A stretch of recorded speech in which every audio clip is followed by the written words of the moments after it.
Hello, everybody. Welcome to Most Wanted Topics. I'm your host, Kevin Dennison, along with me, per usual, Atomic Tommy.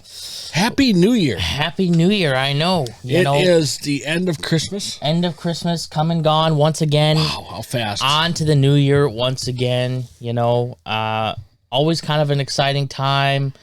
The new year, all the fun stuff coming up here in the next year. We're all looking forward to it. Was Santa good to you? Santa was pretty good. No Marvel Spotlight 5. We didn't have it in the store. But Santa was good to me. Couldn't make that Marvel Spotlight happen, no. No, that was a tall order for the elves, but Tall order. they couldn't quite reproduce that book right away, but the elves are still on the lookout. So we're always on the lookout. On the lookout, but you had a good Christmas. I did. I had a good Christmas. Love being with the family, love being with friends, and it was nice and peaceful. I had to close down the shop and just have some solitude for a little bit and just sit and reflect and worship and really count my blessings. And it was a great Christmas. Come and gone already. Vikings gave us quite a scare today.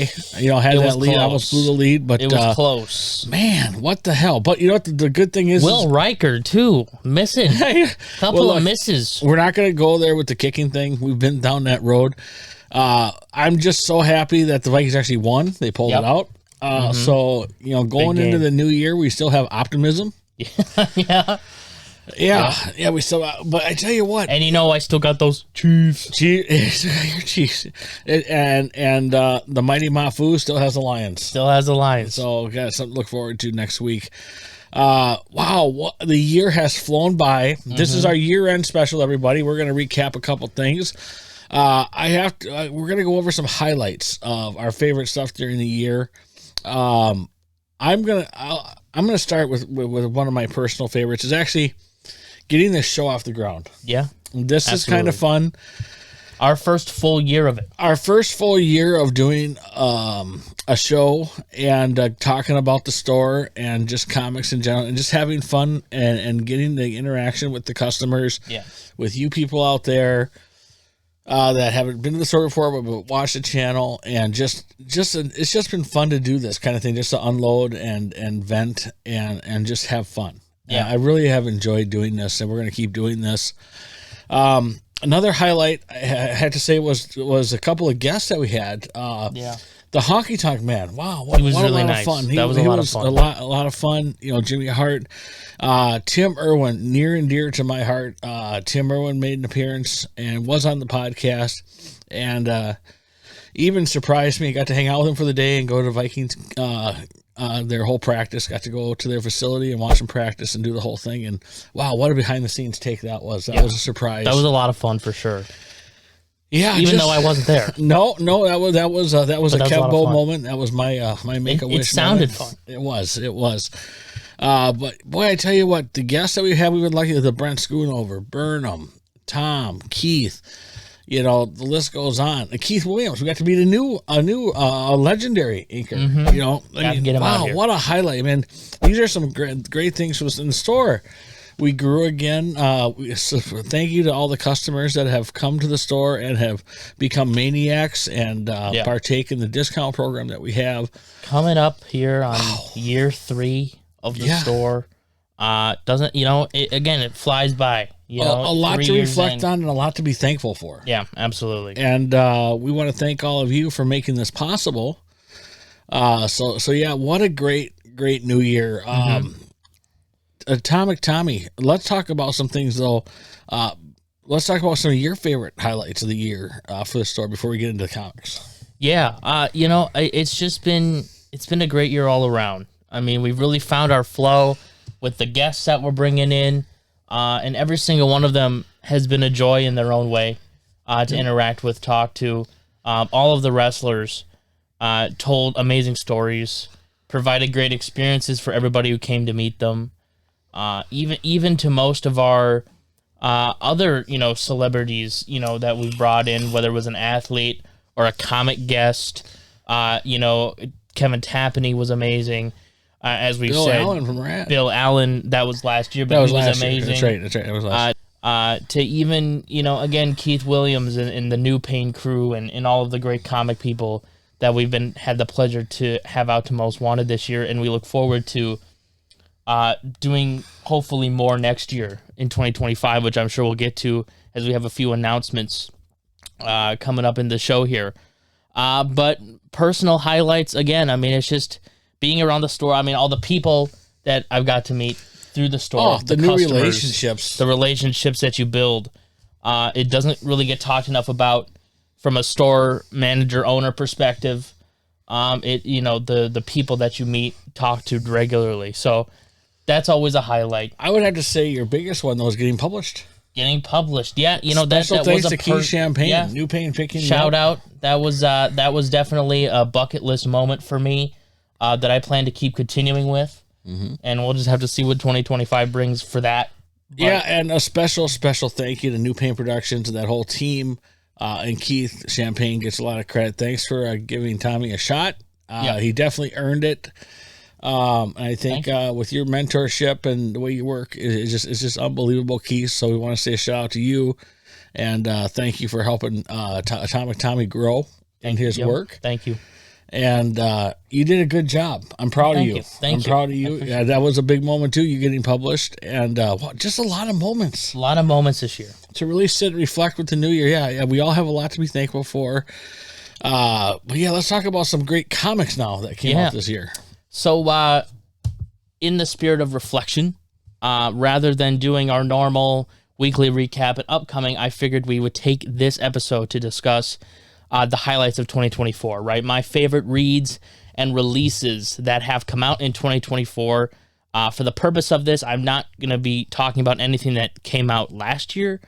So, like Transformers will not be counting in this discussion just because it didn't release in 2024, right? So let's dive right in here. We do have a few that I want to talk about. First, let's just get it out of the way. The Absolutes are absolutely a part of this list. Absolute, all three of them. I'm going to loop them all into one. Absolute Superman, Wonder Woman, and Batman. I absolutely took DC back off the ground. I don't want to spend too much time on it because we talk about it every week. But as new as they are, they absolutely have a place on the top list for this year.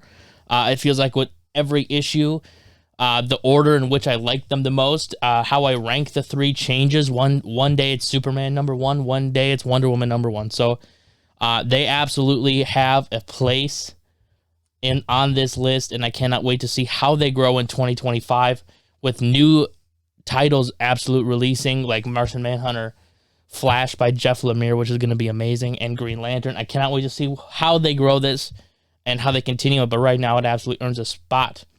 Puns intended there.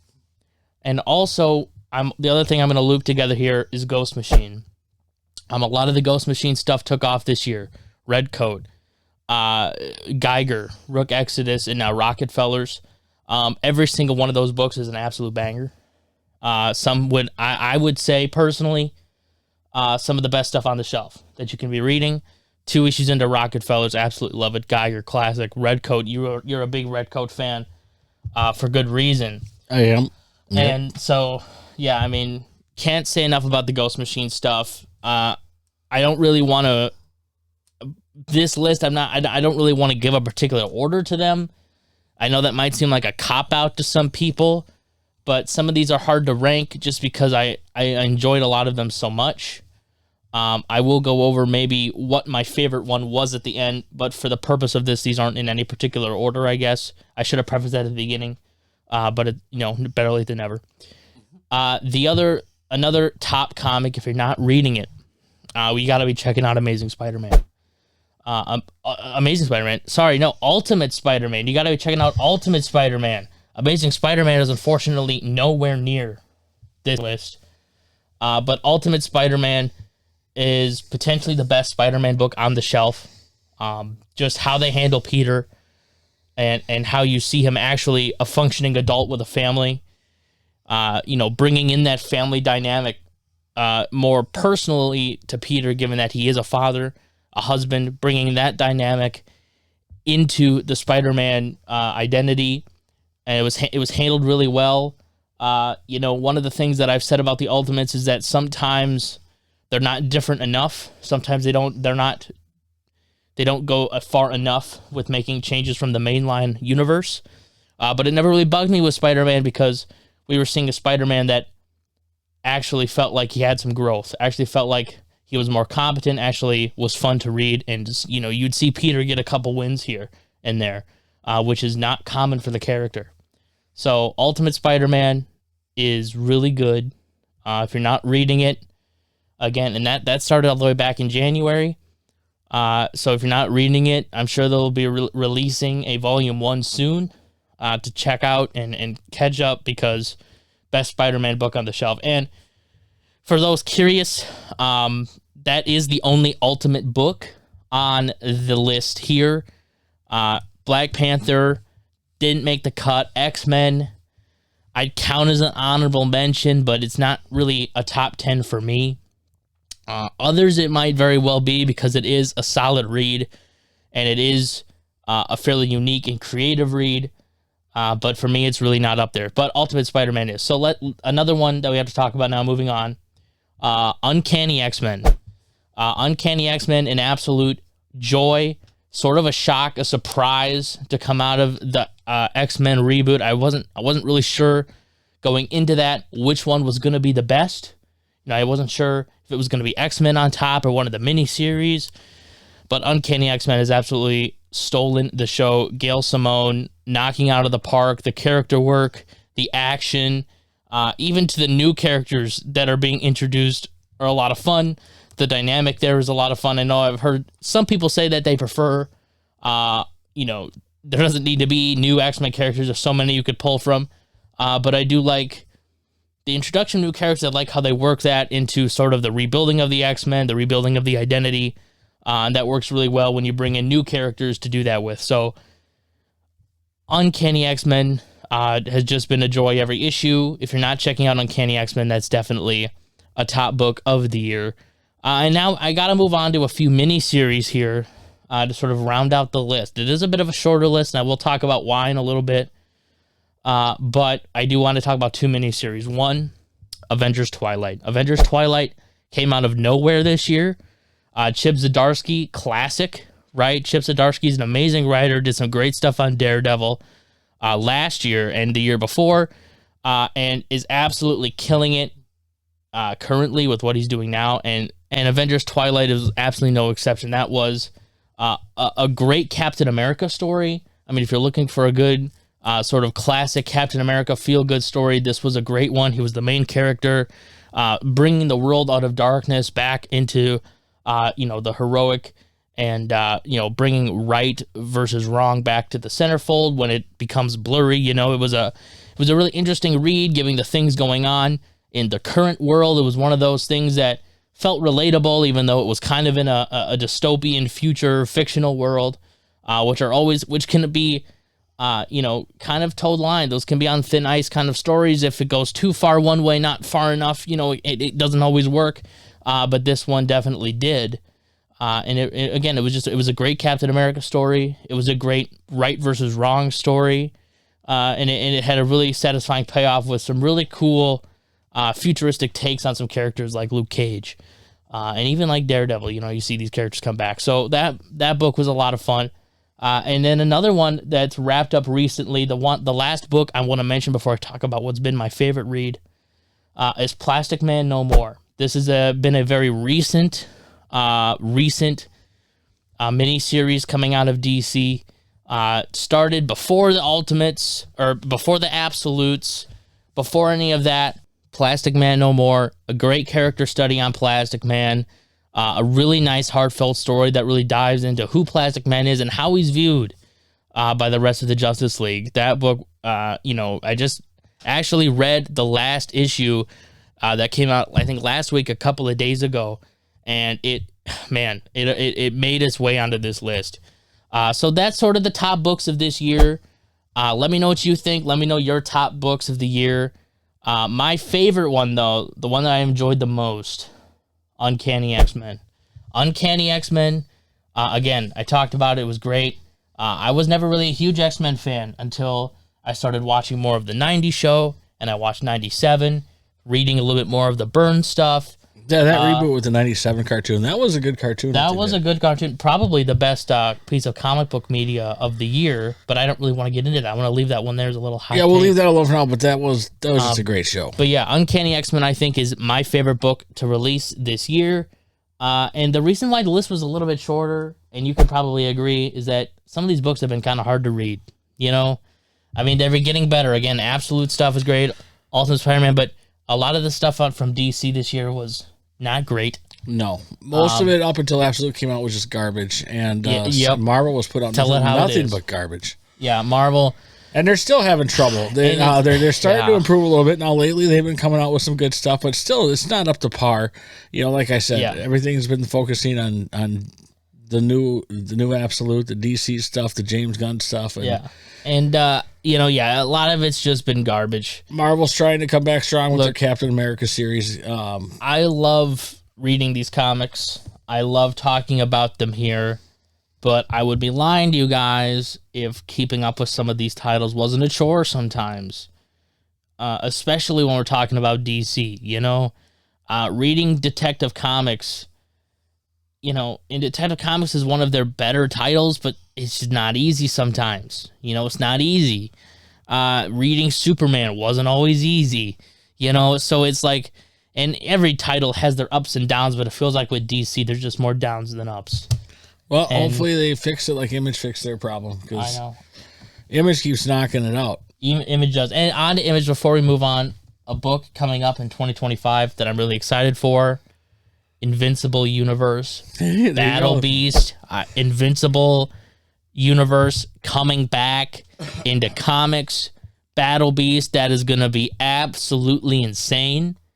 I knew it. I knew it was going to happen. I cannot wait to see. I hope they continue it further. I want that Invincible reboot. We need it. Not a reboot, but a continuation. We need that title back. It would do numbers. Let's bring it back. There you go. Invincible. Yep. Number one fan. I'm a fan. You've raged about it, but you know what? We're on to 2025. Yes, we are. I can't believe it. And here we're going to come out with some announcements. We told you before Christmas we'd have the kickoff to some new announcements, and we're rolling full head of steam here. January 25th, speaking of Image, Otis Frampton will be in our store on January 25th, signing his new book. And you can see a picture of it. Mm-hmm. And it's an Oz-related title. Yep. So it should be good. I have not read the book yet. Wicked is popular. Everything Oz is popular. Everything Oz is popular. So come get this signed. Some get this book signed. I'm sure it's going to be a banger. January 25th. He'll be at our store from 10 to 3. So January 25th, put that on. If you haven't read Oddly Normal yet, I highly recommend that. Or watch some of his YouTube, How It Should Have Ended. Those are funny. Anyway, January 25th. And then February 22nd, WCW wrestling superstar Buff Bagwell. He's buff and he's the stuff. Will be in our store 10 a.m. to 2 p.m. First wrestler of the year. First wrestler of the year. We're keeping the wrestling circuit going, of course. We like, both Kent, myself, we like wrestling, and we are advertisers in the MAW local wrestling circuit here in the Twin Cities, and we like to appeal to the wrestling fans, so we like to have wrestlers come into the shop. Yeah. And so anyway, Buff Bagwell will be in our store February 22nd, 10 a.m. to 2 p.m. So put that on your calendar as the first one. So we're already off and cooking. Yes, we are. We're hoping to have some more comic creators and some other surprises coming up in the next few shows. Mm-hmm. But we thought that would be a good one to wet your whistles, to mark your calendars. So January 22nd, February 22nd, mark your calendar. There may be some more stuff added in between there, so stay tuned, because we are also going to have our January anniversary sale. Yes. Our 3-year anniversary sale. 3-year anniversary. Can you believe it already? Our 3-year anniversary sale. We'll have more details on that next week. All right. So stay tuned. The anniversary sale is coming. We'll have all the details next week on the website and on our podcast. With that, we're doing our Happy New Year shout-outs. Happy New Year shout-outs. Happy New Year, everybody. It is great. I hope you're partying hard tonight as you get ready for the new year. And I hope you're safe, and I want you to be safe on New Year's Eve so we can all enjoy New Year's 2025 together. So we want to give a big Happy New Year shout-out to Jimmy D'Souza. Happy New Year, buddy. And then, of course, Matt and JD, as always. Dan, the State Farm man, and Jamie. Happy New Year, you two. And, of course, we want to say hi to Caleb and Happy New Year. David, a.k.a. Superman. Happy New Year, buddy. Look forward to seeing you in 2025. Of course, the Gossovich family. And then Mark, Brian and Brian, Jeff, Ryan, Jim, Liz, Sheila, Eli. Happy New Year, Eli. Sydney, Happy New Year. Dan, Shanice, Larry, Rick, and Melissa, Happy New Year. Hope you guys are all safe and happy out there. I hope you party safe. I hope you sit and reflect and just enjoy the coming of the new year. And we look forward to seeing you next week. And make sure you mark your calendars, everybody.